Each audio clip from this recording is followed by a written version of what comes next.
This is the follow-up. I'm Jeremy Hobson. We're bringing more of your voices into the conversation each week. And today we are following up on our conversation about what you would change about America as it celebrates its 250th birthday. We got a lot of comments on the live show. The phone lines were full the entire time. You never know what's going to bring in that many calls. Obviously, that topic did. And we are so happy to welcome our guest today, Julian Zelizer, author and professor of political history at Princeton University. His Substack is called The Long View. Julian, great to see you. Thanks so much for coming on. Great to be with you.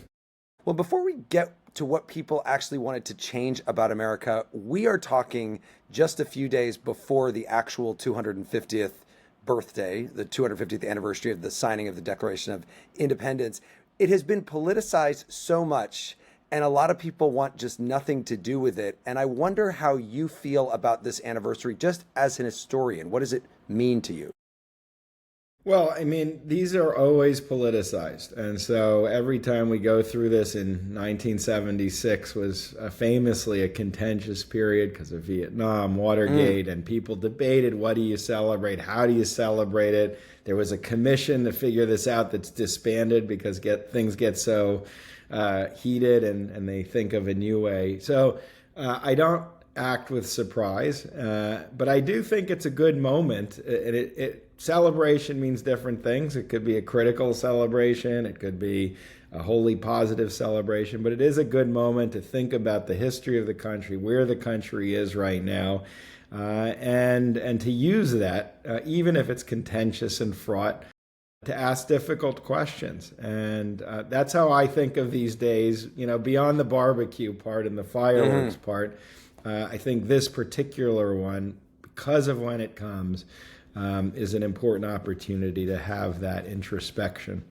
Because there is something to be celebrated about having a democracy last this long. Absolutely. I mean, democracy, in my opinion, is a good thing. It's a good development in history.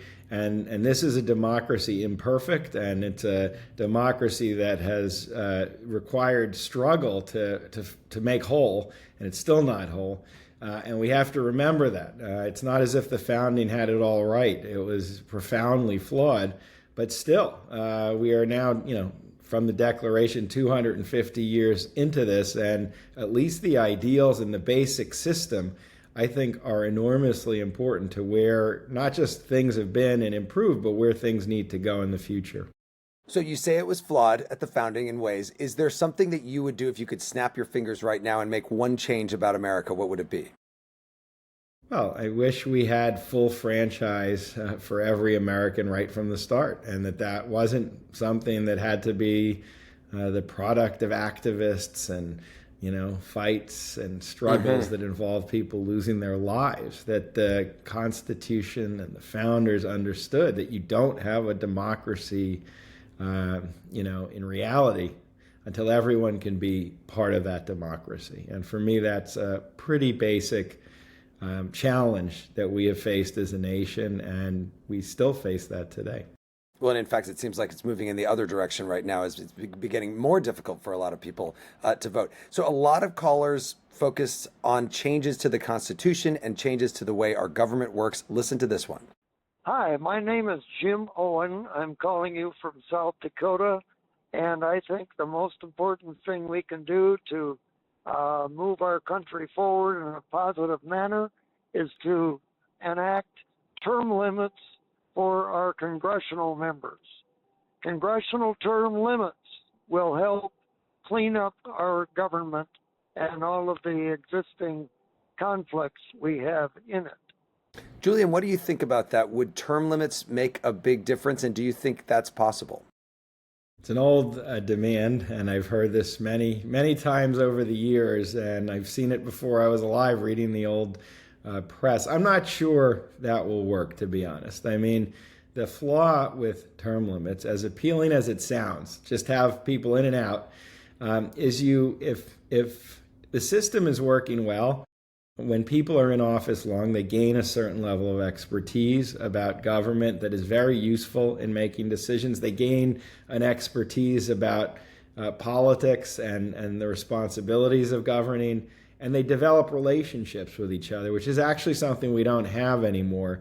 Famously in the 1950s and 60s, Lyndon Johnson, who's Senate Majority Leader and then Vice President and President, has these incredible relationships with Southern Democrats, liberal Northern Democrats, Republicans like Everett Dirksen. And that was a product of time. It was a product of literally like a sports team being together for a long time. And even if you disagree, I think those are important for negotiation. And so I'm not sure term limits would actually cure the problems I suspect that the caller might see in the system. Do you think that the term limits that we now have on the president post FDR are a good thing for this country? Yeah, I think they are. I think 2 terms is a lot of time for one person to have power, and that power has expanded substantially since FDR, including Supreme Court decisions in 2026. So I think that has worked. It's a little different in Congress, which is a much slower institution, complicated institution, and one where you can't do as much quickly as a president can. It's interesting that the last constitutional amendment that passed in this country, which was in the 1990s, involved members of Congress and rules for them. It was about their salaries, that if they raise their pay, it won't go into effect until after the next election. Do you think that constitutional amendments are still possible in this polarized world that we live in, or would it be too difficult to get all the necessary people on board? It's hard to imagine. I mean, simply at the congressional level, the difficulty we see doing basic things, anything beyond the budget, and even the budget is pretty contentious, so hard. And we now at least have this 60 vote requirement in the Senate because of the filibuster. And it's just an institution that's pretty paralyzed in general. And so I'm not convinced it can move forward with any significant amendment. And then the states are now very polarized as well. So it's really not easy to see how that process would work. Let's listen to another caller. Here's one. Hi, this is Jordan calling from Madison, Wisconsin. To think that we need to change our tax structure, raising the taxes on the most wealthy of Americans and cutting taxes for middle income Americans, because the wealthiest should pay the most taxes in this country. And we also need to undo some of the Trump tax cuts that he has already passed. The policies of the Clinton years did work for this country, so I think raising taxes on the most wealthiest 1% of Americans would really help our country out, and lowering taxes on the middle income bracket would really help our economy out, and also make those permanent, not just for 10 years. Julian, as we hear that, we're at a point where we have the world's first trillionaire in this country, and the world's first trillionaire in the world, Elon Musk. Do you see any chance to rein in the power of the wealthy, or how does this compare to previous times when we've had this kind of split? President Clinton actually pushed through a progressive tax increase in 1993. It was one of the first things he did. It cost him a lot of political capital. So in 93, it was still possible to do that. Look, we had, in the post-World War II period, we had a tax system that was taxing wealthy Americans at much higher rates, over 90% than we have today. And one of the big impacts of the Reagan Revolution, followed by President Bush through President Trump, has been to erode and reverse that. The tax system is one way to start to address an era now where you have billionaires, trillionaires at levels this country has not seen before. And then there'll be questions for other kinds of measures as well that deal with wealth inequality, but also redistribution. I mean, there's 2 parts of it. One is, how do you tame the wealth, and Elon Musk has? But secondly, we've seen an erosion of the social safety net, which is equally important in moving money to programs like Medicaid. Is it possible? Yes. I mean, we did it. This country has done that before, and we shouldn't think the status quo is permanent. But did we ever have a moment in this country's history where money wasn't as important in politics as it is right now? Because you can sort of like cut taxes for the wealthy, and then they can fund your campaign, and then it's a circle that just makes it much more difficult to change things. Well, I mean, money's always important in American politics, and there's lots of quotes about the mother's milk of American politics being the dollar. And, when the Rockefellers reigned, they had immense influence, even if it wasn't always through direct campaign finance. And this is an ongoing story. FDR railed against the wealthy business people who had ruined the politics of the country and made solving the Depression a lot harder. So it is an old story, and we have to remember that. The two things that have made it harder is simply the level of wealth in the upper strata is not what we've had in this country before. There's just a lot of, again, billionaire trillionaires, let alone people a little underneath that who are still and combined with a campaign finance system where through Supreme Court decisions and through failures of Congress to deal with this issue, private money is flooding the system. But look, you think of 74, the Watergate period, one of the first things Congress does in response to that era is pass campaign finance reforms. It set up a quasi-public system for presidential elections, which lasted for a long time, contribution limits, and Congress did it. So we do have moments of reform, and it could be almost the opposite, that things are getting so bad that you see political pressure mount, even with the money the Elon Musks are giving. Do you agree with J.D. Vance, the vice president, that if Watergate happened today, it would be a 12-hour news story? Yeah, I was just telling someone he's absolutely right for the wrong reasons, meaning I think he is right that if Watergate happened today, it would be a quick story. I don't think it would bring down a president. We've seen much worse. We are seeing, many believe, much worse as we speak in terms of the abuse of presidential power.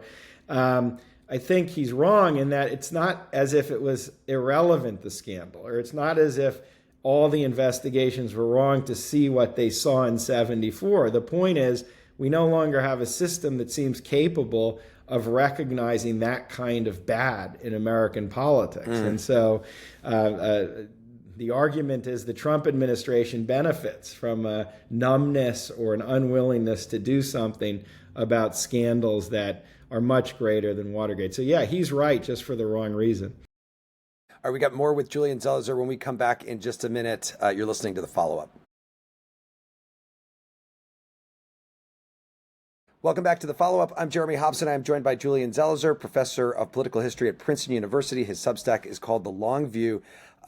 Julian, how much has screen time and social media changed us as a country? And do you think that there will ever be a move in the other direction? The second part, I don't really know. It's hard to imagine that. It seems we're moving more and more into a screen time culture. I think it's had a big impact politically, for sure. I think, people like Chris Hayes have written about being in the middle of an attention political economy, meaning the commodity is, can you keep people's attention? And it's very hard. And democracy requires attention. It requires the ability of politicians to sustain people's focus on an issue for more than a day, because democracy is not quick. Congress takes time to reach deals. And so if we don't have that, I think it really erodes our ability to deal with big problems. And I also think, back to J.D. Vance, the quick attention, the inability to really look at something for more than a few minutes or a day hurts our ability to hold leaders accountable, because they have a huge benefit now. All they have to do is wait it out, and the odds increase that nothing will happen regardless of what you do. So those are two immediate ways in which I think this has had an effect. There's many more damaging areas. I don't know if it'll be reversed. It's really cooked right now into our communication system. Well, on the flip side, in terms of accountability, I've often thought that it's going to be difficult now for a president to be in office for more than 4 years, because people forget so quickly what it was like before. And they're like, oh yeah, this is different. I want something different. I don't like this right now. No, that's true. It could be. It could be we're ready to move on quickly. Even if you're a FDR, Ronald Reagan, people will forget about that within a day, and it could. We'll see. But the basic kind of point of this, I think, is it is posing huge challenges to the way our democracy works. All right, let's listen to another caller. Here's one. Hi, my name is Kendall. I'm from Nashville, Tennessee, and I am calling because I would love if the very uniquely American problem of gun violence would completely go away. There's a lot of common sense things we can do to prevent gun violence and still respecting the Second Amendment. There's a lot of data out there that we just need to listen to and decide that our American lives are worth more than the gun lobby. So, Julian, for our listeners who don't remember, the Second Amendment states, quote, a well-regulated militia being necessary to the security of a free state, the right of the people to keep and bear arms shall not be infringed. How do you, as an historian, view that language as a barrier to gun control in this country? Or do you? Sorry, Jeremy. No, go ahead.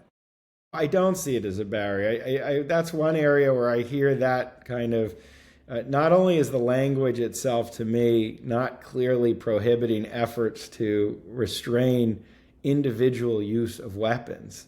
We're not talking about militia anymore, although that's also become an issue. It's also, that was written in an era where you didn't have semi-automatic weapons. I mean, there has to be a reality check when you're looking at the original language. We are in a much more dangerous, fraught environment. And so there's lots of regulations. We have had some on the books. We had an assault weapon ban from 1994 for 10 years after that. That had an effect. And I don't think that's an area where it's clear to me. I don't even see the argument that we can't have common sense gun regulation. And this is a political area.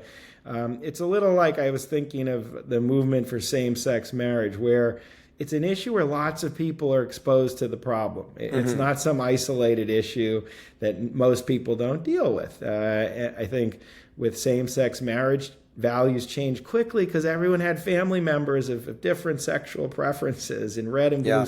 And it's the same with guns. No one likes their kids, whatever state you live in, having to go through lockdowns. And so I do think there's room here, as frustrating and difficult as it is, to make progress. But I don't think the constitutional language prohibits the country from doing this. Well, if you think about it as a safety issue and you think about other things that have happened in the past where we actually have made a real move towards safety, you think about, seatbelts in cars, banning drunk driving, which I looked back at when that started. It started like soon after cars, but Massachusetts was the first state to do it. And then many other states, and now, of course, you can't drink and drive anywhere, bans on smoking in public places. We've made those decisions as a country along the way that did impinge on people's freedom to do things, but we said yes as a country. Look, even airport security after 9/11, many of us remember what it was like before, and it was significantly different. And that was an impingement on liberty, on convenience. Still, people are frustrated with it, but the country did it, realizing that was an area where danger could emerge. And so we've made these sacrifices before. I want to get to one last caller. Listen to this one. My name is Maya, and I'm from Dallas, Texas. One of the things that I would like to change about America is having stronger enforcement of federal antitrust policy. We've gotten to the point in this country, in my opinion, that many companies are just too big to fail. And even when they hurt consumers, we are not seeing enough done from the government to actually protect consumers against the companies. It's interesting that of all the things that you could think of, that it's antitrust is what Maya thought of there. But it does come at a time of deep media consolidation going on all around us, not to mention other big companies that are getting together. What do you think about that? It's a great question. And it's also an area to add where there has been bipartisan interest in it. You'd hear pretty right-wing conservatives praising Lena Khan of the Biden administration. And look, we live in a world where antitrust is an issue. If you ask most people, I don't think is going to rise to the top. There was an era in the 19th century. It was a big question. That said, the effects of trusts and concentration of power within the economy are really obvious to most people. I mean, Amazon is one of the most dominant presence I would suspect in most people's lives. And I think there's a way for politicians to talk about this issue, to connect it to bread and butter experiences and concerns of most American families. And I would add, it has other effects. I mean, the problems we see in parts of the media with the Washington Post is how that concentration even grabs hold of other institutions such as the media, or with late night television hosts feeling pressure because the owners don't want to lose other economic interests. So I think it could be a big issue in the future, but it will require politicians who can tell a narrative about it, that it's not an esoteric question for economics classes, but it actually touches on how much you have to pay and what you have access to on a daily basis. You mentioned the 19th century. How do you think that this moment in terms of the power of corporations compares to the past? We're clearly in the same place, if not worse. That was an era where you had obviously different dollar levels, but you had enormous concentrations of wealth, and those concentrations of wealth were connected to the way the political system worked. That's why we had the early 20th century is called the progressive era, all sorts of reforms like the direct election of senators. That's a response to how much money was influencing politics. So we're in at a minimum, we're in a comparable era, and some of the same questions are now emerging about where do we go next. All right, I have one more question, and then we'll get to your prediction. And the question is, as we think about America 250, if you zoom out now as an historian, how do you think the Trump presidency is going to be remembered 50 years from now?